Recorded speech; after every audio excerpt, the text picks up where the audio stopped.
students, welcome to the Vishwa International Online Teaching. Myself J.B. Rajput. I am going to teach you science. As we have completed 2 lectures. Okay. First topic क्या था हमारा? Okay, हमारा जो पूरा chapter था वो क्या था? Crop production and management. तो यहाँ पर ऑलरेडी 2 लेक्चर में हमने काफ़ी चीज़ें डिस्कस कर ली हैं. तो आज का जो हमारा टॉपिक है वो क्या होगा? चैप्टर नंबर 1 का lecture number 3, topic number 1.6. Student, अगर आपके पास टेक्स्ट बुक है, if the text books you are having, then just go with the topic number 1.6. The name of the topic is irrigation. Clear student? Before this, यहाँ पर जो chapter हम लोग जो पढ़ रहे थे वो क्या था कि how the agriculture can be done. Clear? How the agriculture can be done. तो मैंने आपको यहाँ पर बताया था 7 to 6 basic practices for the agriculture. मैंने आपको बताया था सबसे पहला क्या था हमारा? प्लगिंग था. सेकंड क्या था? ऐसे 3 से 4 methods. Okay, ploughing, then showing, then adding manual, then after irrigation. तो स्टूडेंट ये 7 बेसिक पार्ट है, इसी की बेस पर हम चैप्टर को फिनिश करेंगे. ओके, तो यहाँ पर जो already 3 topics we have done, ploughing, then after second one sowing, third one adding manual and fertiliser. This is the 4th one, topic number 1.6 irrigation. अब स्टूडेंट अगर हम ये जो इरिगेशन है, इरिगेशन का मतलब क्या होता है? ये बहुत इंपॉर्टेंट पार्ट है. आपको पता है कि अगर हमने हमारे घर में किसी पॉट में, ओके, अगर हमने हमारे घर में किसी पॉट में फ्लावर्स वगैरह प्लांट किए हैं तो हम क्या करते हैं? हम हर रोज उसे वाटर प्रोवाइड करते हैं. स्टूडेंट, अगर आप नहीं करते तो आपके घर में कोई ना कोई आपका जो गार्डन होगा नियर है, हम उसमें क्या करते हैं? रोज वाटर फिल करते हैं. किसको? प्लांट्स को. ओके, तो सेम है स्टूडेंट, ये जो इरिगेशन है तो वहाँ पर हम गार्डन की बात कर रहे हैं. अब यहाँ पर हम बात किसकी करेंगे? फील्ड की, हमारे खेतों की. तो स्टूडेंट, जब हम खेतों में पानी सप्लाई करते हैं, okay, the supply of water to the field, that is called irrigation. Student, आपको समझ में आ गया होगा ये क्या है? जब हम हमारे खेतों में पानी को सप्लाई करते हैं, दैट इज कॉल्ड इरिगेशन. अब देखते हैं इसका डेफिनेशन क्या है. Proper definition, see student, the supply of water to crop at regular time interval is called irrigation. So student, ये जो definition है ये आपको ध्यान में रखनी है स्टूडेंट. अब यहाँ पे देखो, अभी मैंने आपको क्या बोला? Supply of water to the crop. हम हमारे फील्ड में वाटर को एक बार पास नहीं करते. हमारे फील्ड में पानी एक ही बार, ओके, सप्लाई नहीं करते, एक से ज़्यादा बार भी करते हैं. इसीलिए यहाँ पे मैंने क्या लिखा है? Regular time interval. Okay, for example student, ये हमारा फील्ड है. ओके, फॉर एग्जाम्पल ये हमारा फील्ड है. अब यहाँ पे फील्ड में, ओके, हमने क्या किया? शोइंग किया है, मैनुअल को ऐड किया, एवरीथिंग भी होता है. अब हम क्या करेंगे? यहाँ पे हम यहाँ पे पानी को सप्लाई करेंगे. ओके, तो जब यहाँ पे वाटर को सप्लाई करेंगे, ओके, तो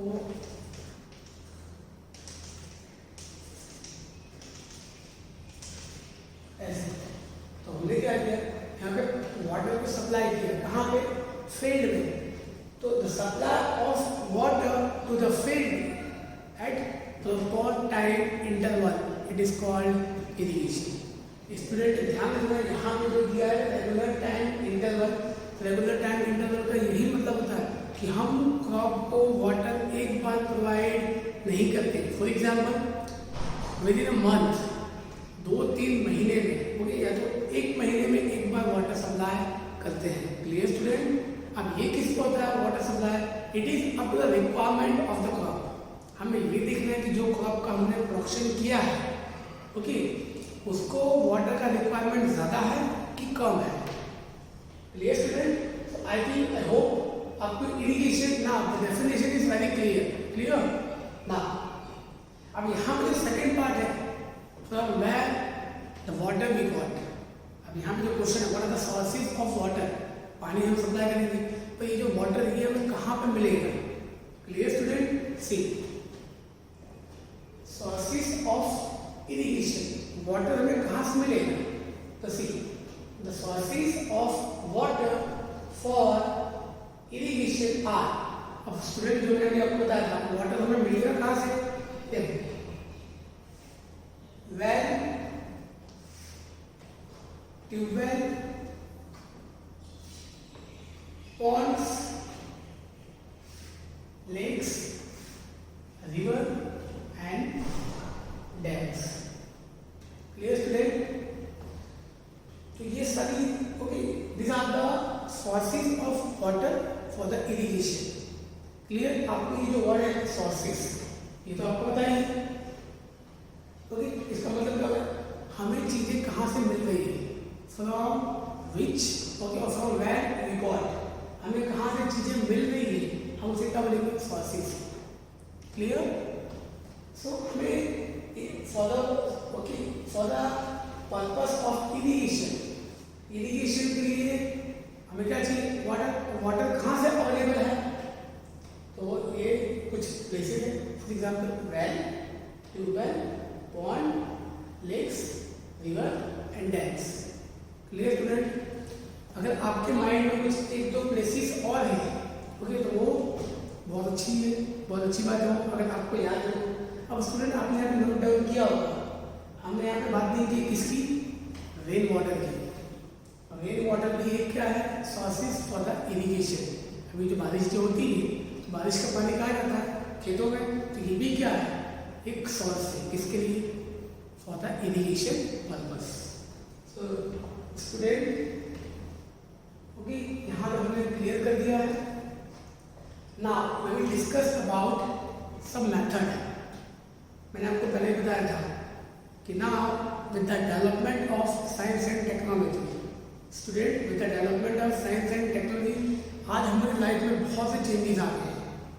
आप कोई भी सेक्टर की बात करो, हर एक सेक्टर में बहुत से चेंजेस आ गए हैं, बट हम यहाँ बात किसकी करेंगे? इरिगेशन की। तो स्टूडेंट अगर हम टेक्नोलॉजी के पहले की बात करें तो वहाँ पे क्या आएगा? Traditional method. Traditional method means बहुत पुराना मेथड जो हम बहुत पहले यूज करते थे, बट आज जब साइंस एंड टेक्नोलॉजी में थोड़ा डेवलपमेंट हो गया है तो we will move towards some modern method. Clear student? तो now we will discuss about some traditional method and some modern method. अब मैं आपको ये भी बताऊंगा कि what are the advantages and disadvantages of traditional method and modern method. Okay, जैसे कि आपको पता है हर एक चीज का एक एडवांटेज भी होता है और एक डिसएडवांटेज होता है, पर यहाँ पे हम बात करेंगे कुछ एडवांटेजेस की जो हमें बेनिफिट है।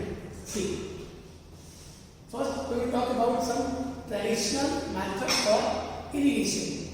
Student now we are discussing about, see student एक चीज और, ये आपके एग्जाम के पर्पज में अगर आपको कभी कोई ऐसा पूछे, आपके एग्जाम में ऐसा कोई क्वेश्चन आ रहा है कि write a short note on irrigation, write a short note on irrigation, the same you can write पूरा, जैसे कि आपको पता है, and it is not like that कि आपको यही पूरा कॉपी डाउन करना है।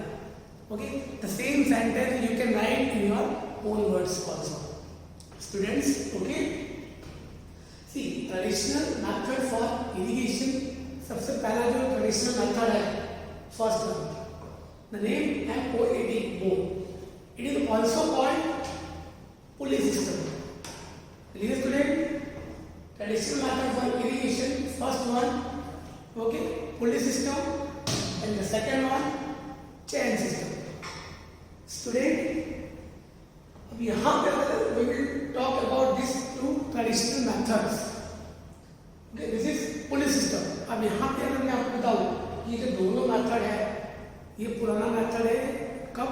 जब साइंस का डेवलपमेंट इतना ज़्यादा नहीं हुआ था, बट आज हम इसकी ओके राइट नाउ अगर हम आज की बात करें तो कुछ ऐसे बहुत से कम प्लेसेस होंगे जहाँ पे इसका यूज किया जाता है। स्टूडेंट्स क्लियर है? अभी देखिए ये सबसे पहला पॉइंट क्या है? Police system. अभी जो पुलिस सिस्टम है, अभी जो वर्ड है पुलिस, इसको ये पुली जो वर्ड है इसको सुन के आपके दिमाग में क्या आता है? पुली, खींचना। क्लियर? जैसे आपको पता है कि जब हम अपने गांव में जाते हैं, क्लियर, जब हम हमारे गांव में जाते हैं तो हम क्या करते हैं वहाँ पे? आपने देखा होगा हमारे गांव में क्या होता है? वेल होता है, कुआं, जिससे हम क्या बोलते हैं? कुआं, वेल। क्लियर? ये रहा। अब ये मोडल एक्सरसाइज की।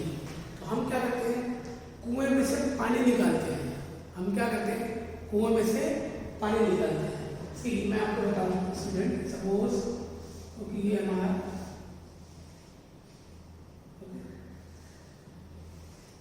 वेल है।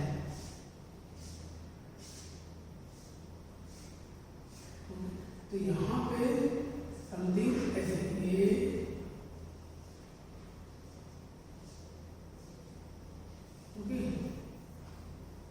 ये हमारा फ्रेंड है और यहाँ पे जो पर्सन है, ओके, तो इसको अपने हाथों से खींचता है। क्लियर? तो स्टूडेंट ये जो पार्ट है इसे हम क्या बोलते हैं? इसे हम बोलते हैं पुली। क्लियर?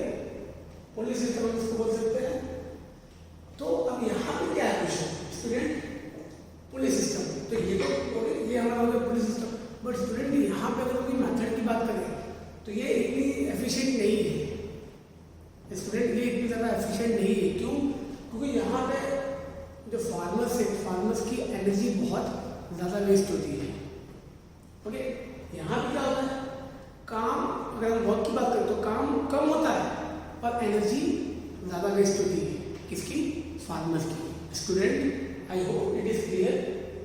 तो यहाँ पे मैंने आपको पहले बता दिया कि पुलिस सिस्टम क्या है? ओके, पुलिस सिस्टम हमें क्या करना है? बैग में से पानी को निकालना है और फिर हमें उसको क्या करना है? हमारी जो फील्ड है, फील्ड में हमें उसको क्या करना है? Okay, with help of some small type of dams हम उसे क्या करते हैं? ऐसे स्प्रेड करते हैं। Clear student? चलो, तो I hope it is clear. मैंने आपको पहले बता दिया पुलिस सिस्टम, यहाँ पे हमारी एफिशिएंसी, काम बहुत कम होता है और एनर्जी बहुत ज़्यादा वेस्ट होती है। Clear student? ठीक, तो यहाँ पे क्या लिखेंगे हम? Efficiency less. Clear? Efficiency less, energy low. काम कम होता है, एनर्जी ज़्यादा वेस्ट होती है। Clear student? ना अब ये जो चैन सिस्टम है, ओके, अभी जो चैन सिस्टम है, ओके, चैन पंप, अब हम क्या करते हैं यहाँ पे? चैन पंप विद हेल्प ऑफ, अब वही हम क्या करते हैं? वेल में से पानी को सप्लाई करते हैं, वेल में से पानी को पुल करते हैं। पुल करने के बाद with help of some chain pump, with help of chain, chain मतलब अ कलेक्शन ऑफ पाइप, हम क्या करते हैं? एक चैन बना के, सपोज हमारा ये वेल है, ओके, ये हमारा वेल है और यहाँ पर क्या करेंगे? एक चैन बनाएंगे, जिससे कि वाटर को यहाँ पे स्प्रेड करेंगे कि अपने आप यहाँ पे खेतों तक पहुँच जाएगा। क्लियर? तो ये बात हो गई हमारी सेकेंड सिस्टम। तो स्टूडेंट ये वो सिस्टम है जब हमारे पास टेक्नोलॉजी बिल्कुल भी अवेलेबल नहीं थी। स्टूडेंट ये आपको समझ में आ गया होगा। ओके ना, उसके बाद जो modern method, suppose we will talk about some modern method. Student ये क्लियर है ना? तो मैंने आपको समझा दिया। ओके, अब यहाँ पे we will talk about some modern method of irrigation. अब यहाँ पे जो मॉडर्न मेथड है, first one it is called sprinkler and second one it is called drip system और you can say drip irrigation. Student sprinkler system और drip system. ना suppose अगर हम इसकी बात करें कि दोनों में डिफरेंस क्या है, सबसे पहला स्टूडेंट ओके मैं आपको बता दूं, अगर हम बात करें स्प्रिंकलर मेथड और ड्रिप सिस्टम की, तो these are the modern method of irrigation. Clear? These are the modern method for irrigation. But यहाँ पे स्प्रिंकलर मेथड हम इसका यूज कहाँ करते हैं? दोनों method both the method are used. Both the method are used where the supply of water is less. Supply of water we can say, or the availability of water is less. Clear, student? ये दोनों system में आपको बता रही है कहाँ use होता है, ये ऐसी जगह पे यूज होता है जहाँ पे वाटर ओके अवेलेबल नहीं होता है। Available means it is not available in a more quantity. जहाँ पे वाटर प्रॉपर अवेलेबल नहीं होता है वहाँ पे हम ये दोनों सिस्टम का यूज करते हैं। और दोनों सिस्टम का यूज करने के बाद इससे बेनिफिट क्या होता है कि दोनों method in both this method okay in both this method okay wastage of water is zero. Clear student? In both this okay in both this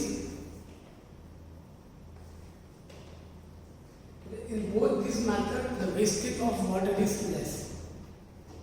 आज अगर हम देखें कोई ऐसी प्लेसेस है जहाँ पे इसका यूज बहुत ज़्यादा होता है स्टूडेंट क्यों, क्योंकि यहाँ पे वाटर वेस्ट बिल्कुल भी नहीं होता है। क्लियर ना? अभी तक हमने बात की किसकी, ओके ड्रिप सिस्टम की। तो इसी मैं आपको एक और बता दूं, okay sprinkler system, sorry okay sprinkler system. यहाँ पे क्या होता है कि जो फील्ड में हम लोग क्या करते हैं पाइप्स को अटैच करते हैं। हम लोग पाइप्स को फॉर एग्जाम्पल ये हमारा फील्ड है, यहाँ पर हम लोग ऐसे पाइप्स को अटैच करते हैं ऐसे, first pipe, second pipe and third pipe. And these pipes are connected with the main pipe. अब ये पाइप को क्या करते हैं, this pipe for example these pipes are connected with this main pipe, main pipe से connected है। And in this pipe here यहाँ पे क्या होता है something like this, okay ऐसे okay ऐसे। अब इससे हम क्या बोलते हैं, इससे बोलते हैं nozzle, NO double ZLE nozzle. Same method जब हम यहाँ पे पानी को सप्लाई करते हैं with the help of some pressure, with the help of सम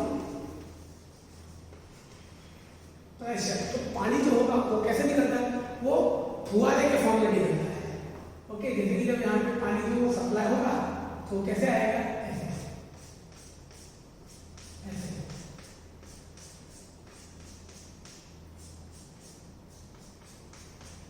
तो यहाँ पर स्टूडेंट पानी कैसे आएगा, जैसे कि बारिश होती है ना, यस जैसे बारिश होती है, जैसे आपने देखा होगा फुहारा, ओके आपने ये भी देखा होगा जब हम कुछ ये नवरात्रि में जब हम पावागढ़ बनाते हैं तो वहाँ पे भी हम ये कुछ ऐसा सिस्टम यूज करते हैं।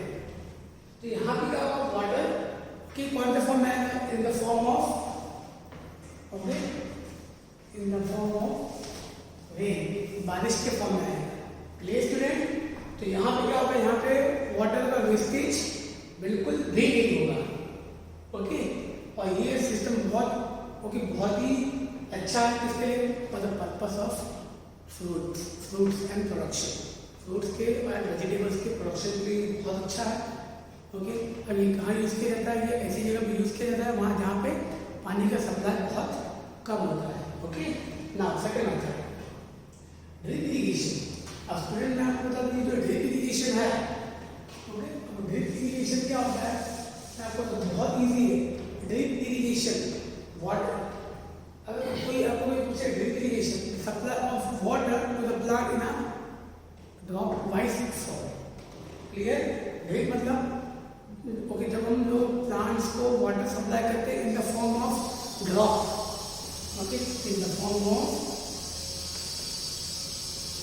when the water can be supplied to the plant in the form of drop, that is called drip irrigation. Student for example, okay, यहाँ पे different types of plant available है हमारे पास। These are the different types of plant.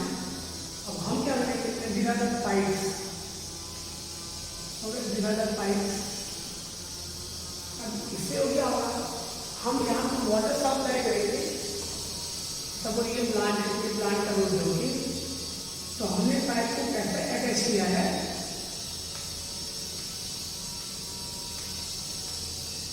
हमने pipe को कैसे attach किया है कि पाइप में क्या होगा, पाइप में यहाँ पे क्या है हॉल, क्या है एक small type of hall. Clear? तो जब वो हॉल होगा तो होगा क्या, तो हम मेन पाइप से कनेक्ट करके उसको ऑन करेंगे तो यहाँ पे ये हॉल पे क्या गिरेगा, पानी, ओके, पानी वहाँ पे गिरेगा ड्रॉप वाइज, तो ये जो रूट्स होंगे तो ये रूट्स को यहाँ पे वाटर अवेलेबल हो जाएगा इन द फॉर्म ऑफ ड्रॉप। ये स्टूडेंट, और इससे बेनिफिट क्या होता है, इससे बेनिफिट ये होता है कि हमें पूरे फील्ड को वाटर सप्लाई करने की जरूरत नहीं है। क्लियर स्टूडेंट, पूरे फील्ड को वाटर सप्लाई करने की जरूरत नहीं है। हम कहाँ पे सप्लाई करेंगे, जो प्लांट है, प्लांट के रूट्स पे। स्टूडेंट आपको समझ में आ रहा है? तो 1 मिनट में इसको डिवाइड करते हैं, ये हमारा सिस्टम यहाँ पर खत्म हो गया। ओके, ठीक। Irrigation, the supply of water to the crop at regular time interval is called irrigation. Clear? अब irrigation करने के वाटर कहाँ से अवेलेबल है आपको? These are the sources of irrigation. The source for the water for irrigation are well, tubewell, pond, lake, rivers and dams. Thereafter, traditional method for irrigation. Okay, दो method है, traditional के as well as modern. Mode. It is also called pulley system. Second one, chain pump. Thereafter, modern method for irrigation, sprinkler system and drip system. मैंने आपको बता दिया student, हम इसका use कहाँ पे करते हैं, तो इसका यूज ऐसी जगह पे किया जाता है जहाँ पे वाटर का सप्लाई प्रॉपर नहीं होता है। स्टूडेंट, आई होप ये आपको समझ में आ गया होगा। इसके बाद जो नेक्स्ट पॉइंट होगा, इरिगेशन के बाद मैंने आपको बताया था, क्योंकि हम क्या कर रहे हैं, बेसिक एक्टिविटीज को डिस्कस कर रहे हैं। इरिगेशन के बाद का जो टॉपिक है, आपको आपके बुक में ध्यान रखना है कि 1.7 था, 1.6 है, 1.7 आएगा इसके बाद। ओके, इसके बाद के अभी हम डिस्कस करेंगे 1.7। स्टूडेंट, ये सारी चीज़ें आपको नोट कर लेनी है। सो नाउ स्टूडेंट, मैंने अभी आपको बोला था we will start with one new topic 1.7। The name of the topic is protection from weeds. तो इसके पहले का जो पॉइंट था स्टूडेंट्स, मैंने आपको इसके बारे में थोड़ी बहुत इन्फॉर्मेशन दे दी थी। ओके, ये जो weeds है इसके बारे में मैंने आपको थोड़ी इन्फॉर्मेशन दे दी थी। ये क्या था, अनडिजायरेबल प्लांट, कुछ ऐसे प्लांट जो खेतों में अपने आप उग जाते हैं, जो अपने आप प्रोड्यूस हो जाते हैं, ओके, जिसके सीड्स हमने फील्ड में स्प्रेड नहीं किए थे, उसे हम क्या बोलेंगे, weeds. Now we will go with the definition of weeds. Weeds, remember students, it is very important part. Undesirable plant grow naturally along with crop is called weeds. So student, ये क्या है, ये एक अनडिजायरेबल प्लांट है। अब आप पूछोगे undesirable मतलब क्या होता है? अनडिजायरेबल मतलब जो हमारे काम का नहीं है। क्लियर, जो हमारे काम का नहीं है, तो वो ऐसे प्लांट जो नेचुरली, जो अपने आप ओके, कहाँ पे, खेतों में अपने आप प्रोड्यूस हो जाते हैं, किस तरह से, अलॉन्ग विद द क्रॉप के साथ, उसी को हम क्या बोलेंगे, वीड्स। क्लियर स्टूडेंट, ये समझ में आ गया।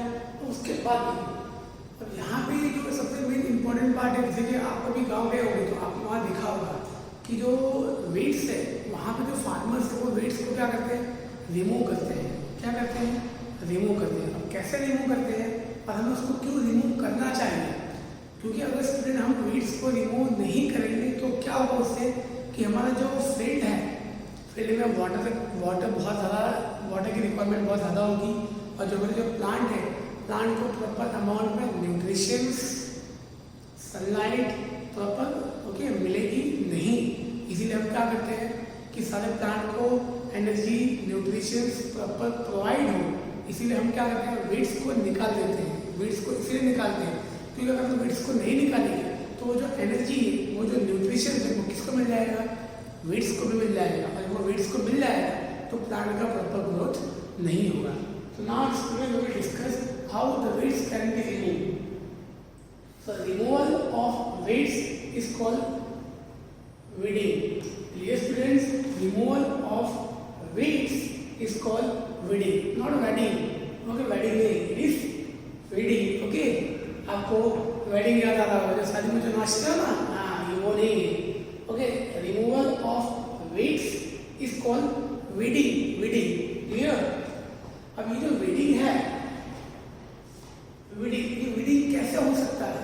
तो student, weeding can be done with the help of two method. Weeding can be done manually with the help of khurpi. अब ये जो मैनुअली इसका मतलब क्या होता है? अपने हाथों से. मैनुअली क्या होता है? अपने हाथों से. क्लियर? और अपने हाथों से कैसे? तो एक डिवाइस होता है, ओके, ये इसको बोलते हैं खुरपी. ये ऐसा होता है, ओके, यहाँ पे ऐसे. स्टूडेंट्स, ये रहा खुरपी. तो इसका यूज करके ये पार्ट है, ये क्या होता है? ये बहुत शार्प होता है. तो इसका यूज करके हम क्या करते हैं? डिजाइनर पार्ट्स को रिमूव करते हैं. Clear? Now it can also be controlled by using some chemicals called weedicides. Clear student? तो हम ये अनडिजाइरेबल प्लांट को रिमूव कर सकते हैं. कैसे? With the help of some chemicals. And the chemicals, जब हम केमिकल से वीड्स को रिमूव करेंगे तो हम क्या बोलेंगे? वीडिसाइड्स. क्लियर? ना अब हम कैसे केमिकल को, ओके, केमिकल कैसे निकालेंगे? तो हम क्या करते हैं? वाटर लेते हैं, वाटर में केमिकल को ऐड करते हैं.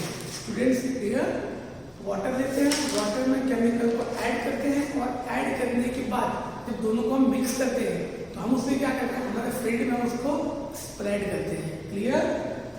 Chemicals can be added in the water and spread in the field to kill the weeds. और मैंने आपको उसमें बताया कि जिससे हम लोग उसको स्प्रेड करते हैं, that device is called sprayer. आपने देखा होगा एक बकेट जैसा होता है जो हमने पीछे, ओके, बैक साइड में उसको हम क्या करते हैं? लगाते हैं और ऐसे ऐसे ये यहाँ पे एक हैंडल होता है, हैंडल का यूज करके हम ऐसे उसको स्प्रेड करते हैं. क्लियर? अगर स्टूडेंट आपके पास टेक्स्ट बुक है तो आप उसमें देखना, टेक्स्ट बुक में दिया हुआ है. क्लियर? तो यहाँ तक up to sprayer we have completed. Student 1.7 हमने यहाँ पे खत्म कर दिया. Now student 1.7 we have completed. Now we will move with the 1.8. 1.8 the heading is harvesting. So student, अभी जब हम पहले से अगर देखें तो काफ़ी चीज़ हमने डिस्कस कर ली है. जो हमारा जो नेक्स्ट पार्ट है वो क्या है? हार्वेस्टिंग. अब मैं आपको बता दूँ what is the meaning of harvesting. Harvesting का मतलब क्या होता है? To cut. जब हमारे क्रॉप्स जब मैच्योर हो जाते हैं तो हमें क्या करना पड़ेगा? We have to cut the crops. Okay, that is the process called harvesting. See student, the cutting of crop after it is mature. See student, what is the meaning of this mature? जब हमारे grapes जब पक जाते हैं, जब हमारे grapes पक जाते हैं तो हम उसे क्या करते हैं? कट करते हैं. The cutting of crop after it is mature, it is called harvesting. समझ में आ गया? जब हमारे क्रॉप मैच्योर हो जाएंगे तो हम क्या करेंगे? उसको फील्ड में से कट करेंगे और उसी प्रोसेस को हम क्या बोलेंगे? हार्वेस्टिंग. अब हमारी जो क्रॉप्स है वो मैच्योर कब होते हैं? That crops take 3 to 4 months. Okay, जो भी क्रॉप्स होते हैं उसको okay takes 3 to 4 months to mature. किसी भी क्रॉप को मैच्योर होने में minimum it will take 3 to 4 months. Student, clear now? Now it can be done manually with the help of sickle. Now student, ये तो बात हो गई कटिंग करने की, ओके, बट अब यहाँ पे इसको कट कैसे करेंगे? क्लियर? तो हम यहाँ पे प्लांट्स को फील्ड में से कट करेंगे मैनुअली. अभी इसके पहले वाले पॉइंट में मैंने आपको बताया था मैनुअली क्या होता है? With the help of hands, अपने हाथों से खुद. It can be done manually with the help of sickle. अब स्टूडेंट यहाँ पर देखो, ये जो सिक्कल है, सिक्कल क्या है? मैंने आपको उसके पहले टॉपिक बताया था खुरपी. क्लियर? वो किसके लिए था? To remove the weeds. अब यहाँ पे ये जो सिक्कल है ये क्या है? सिक्कल क्या काम होता है? प्लांट्स को कट करने के लिए. कहाँ से? ग्राउंड से. तो sickle sickle something like this, ऐसा होता है.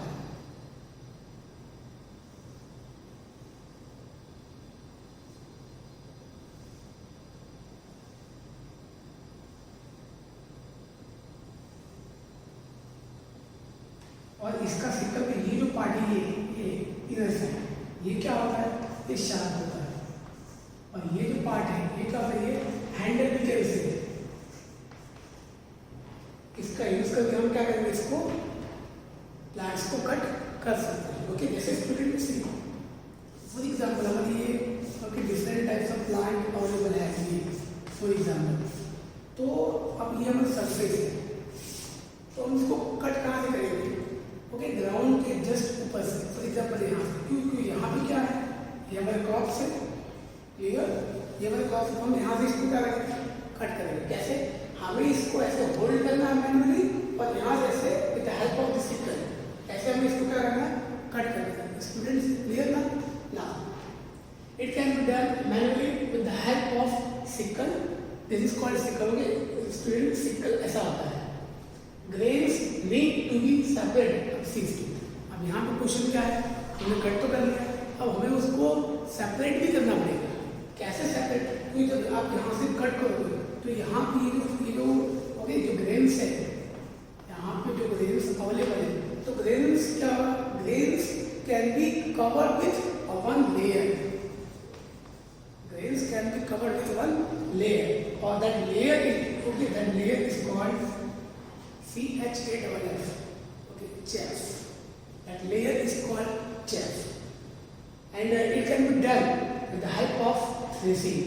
Grains need to be separated from chaff called threshing. अब यहाँ पे स्टूडेंट ग्रेन्स को हम करेंगे, वो लेयर से सेपरेट करेंगे, और उसी को हम क्या बोलेंगे, threshing. Clear? It can be also done with the help of machine. Student यहाँ पे हमने ये बात की, क्या बात की हमने, manually.